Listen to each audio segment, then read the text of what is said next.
kalau bicara Nusantara itu dibagi tiga sebenarnya. Nusantara besar itu Asia Tenggara, Nusantara kecil itu Indonesia, dan Nusantara yang sekarang adalah ibu kota Nusantara. Sehingga topik yang saya akan bahas adalah bagaimana bersinergi dan bersatu untuk kejayaan umat di Nusantara. Jadi ada tema itu yang kita jadikan hal yang penting. Nah, terkait Nusantara, saya mengajak fokus ke Nusantara yang IKN ini, karena IKN kebetulan namanya Nusantara. Nah, Bapak Ibu sekalian, itu sudah disampaikan bahwa IKN ini untuk kebaikan ke depan, kebaikan bangsa ini ke depan, kebaikan anak cucu kita. Jadi nanti yang pasti umat Muslim khususnya di Balikpapan Selatan itu jangan lupa mengawal IKN secara bagus. Kenapa saya katakan demikian? Karena IKN itu adalah masa depan Indonesia. Mungkin ada yang berkata masih meragukan apakah lanjut atau tidak. Kalau kelanjutan IKN hampir pasti lanjut, Bapak Ibu sekalian.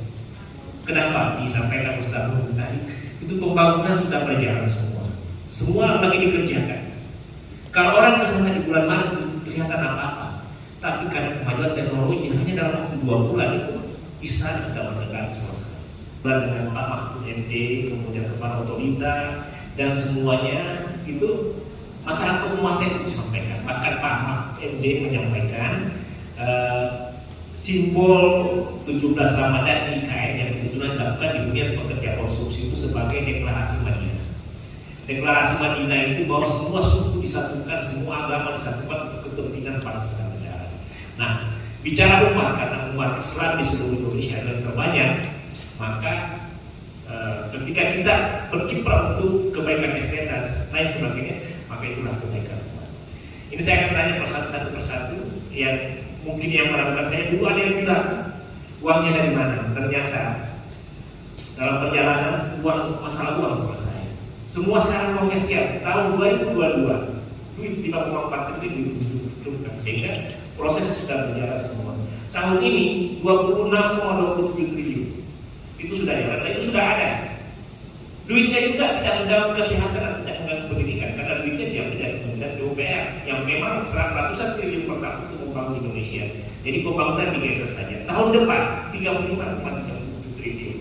Jadi dulu waktu di awal-awal banyak fitnah, oh ini hutang dari Cina, hutang dari sini untuk membangun saya. Itu tidak benar. Tugas saya menyampaikan itu karena sebagai orang Islam katakan yang benar. Baik. Ada lagi yang menyatakan itu merusak lingkungan. Tidak, Bapak Ibu sekalian. Di sana itu ada 150.000 hektar yang dikuasai oleh perusahaan asing. Bukan perusahaan, oleh perusahaan hanya 40.000 yang diambil. Yang dibangun sekarang di kantor kawasan di pusat pemerintahan itu bukan hutan dalam arti hutan yang sesungguhnya, tapi hutan dalam arti industri. Undang-undang sudah menyatakan di sana itu yang akan dibangun cuma 26%, 72% akan tetap hutan. Jangan sampai Nusantara yang di tahun 2045 secara resmi di Indonesia merdeka, umat Islam di sana itu tertolak. Jangan sampai itu yang saya katakan. Jadi hari ini menarik sekali kita diskusi. Hari ini kita berkomitmen. Hari ini saya minta semua ulama umarah untuk menyiapkan generasi muda kita, untuk menyiapkan anak-anak kita khususnya di Kalimantan Timur untuk menjadi bagian yang tak terpisahkan dengan Nusantara. Saya sendiri ada isu yang menyatakan di sana pekerjaan Cina mau sebelah yang besar, tidak pernah di sana, tidak lihat, udah bilang tidak boleh. Kalau ada yang bilang merusak lingkungan itu tidak benar, kalau yang bilang membangun itu kan benar, itu tidak benar. Sekarang itu momentum.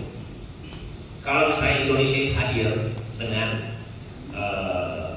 peranan umat Islam itu tidak bisa dipungkiri meskipun sejarah kadang-kadang dibilangkan. Tanpa Allahu Akbar, tidak mungkin Indonesia merdeka. Makanya negara mengakui kata-kata atas perkataan Allah yang Maha Kuasa. Yang saya mau sampaikan, IKN Nusantara itu sudah pasti benar. Nusantara itu kebaikan umat ke depan. Saya secara pribadi dengan pemahaman yang masih sangat kurang, saya menganggap apa yang saya pikirkan, apa yang saya katakan itu amal-amal. Jadi karena saya sangat meyakini, saya mempelajari siap malam, saya ke sana. Dan kami itu bukan orang bodoh menyesatkan masyarakat Indonesia ke depan jika ada kegagalan di IKN akan saya tutup. Tapi saya lah yang akan berada di dalam depan kalau ada penyimpangan. Tapi saya minta umat besar dan kita semua menjaga IKN. Ya. Karena kita bangsa Indonesia cara mengawal mensejahterakan umat ada dua kunci di Undang-Undang Dasar 45 yang dinyatakan.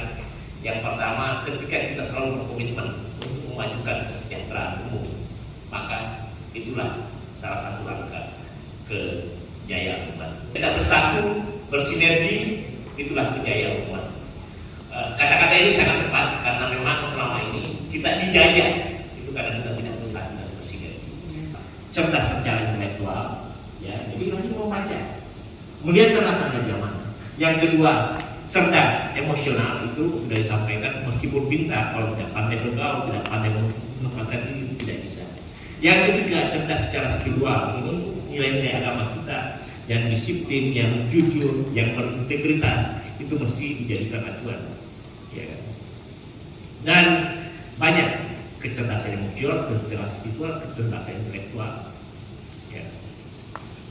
Yang satu lagi kecerdasan finansial, ini satu hal yang kecerdasan finansial itu adalah mengajarkan bagaimana umat mandiri.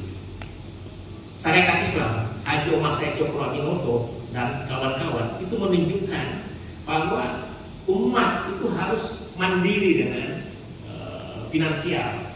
Makanya dulu takut Belanda karena syariat Islam, syariat agama Islam bersatu.